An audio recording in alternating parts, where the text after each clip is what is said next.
Chceli by sme vás pozvať v nedeľu 1. decembra na adventné potulky mestom A súčasťou bude adventný mestský trhík. kde to celé začína. V rámci Mestského kultúrneho strediska sa vám odprezentujú naše folklórne súbory, ako napríklad Otava a Rovenec, ktoré vystúpia na tomto mieste. Z hudobných vystúpení spomeniem Malý komorný orchester, ako čerešnička na torte koncert Jany Zubajovej. Naši najmenší sa môžu tešiť na stretnutie s bábkami a tvorivé dielne s adventnou a vianočnou tematikou. A pozývame vás aj na komentovanú prehliadku výstavy Návraty do Nového Mesta nad Váhom.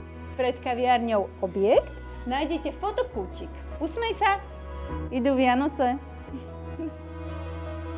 Rozhodne si nenechajte ujsť návštevu Mládežníckeho parlamentu, do ktorého sa práve blížime.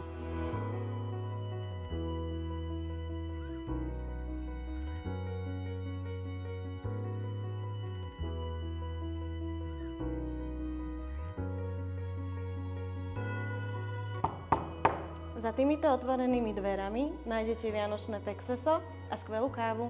Galéria kresleného humoru v priestoroch bývalej sípky si pripravila naozaj pestrý program. V konditore má aj tento rok pripravený skvelý program, a to živý koncert vianočnej hudby. Múzeum si pripravilo naozaj bohatý program.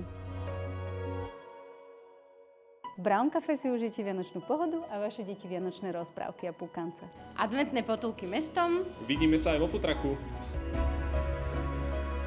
Kresťanské zbory si pripravili ochutnávku vianočných špecialít z celého sveta a pre malé detičky tvorivé dielničky. V pastoračnom centre budú adventné koncerty detského speváckeho zboru a zboru svätej Cecílie.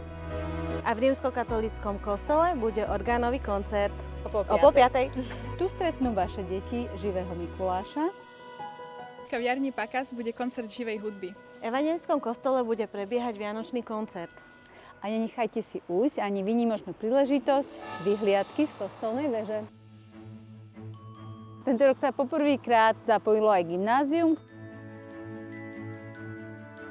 Na mestskom trhíku vás tradične čakajú lokálni tvorcovia, dobré jedlo a zaujímavé workshopy. A vaše deti môžu poslať list Ježiškovi.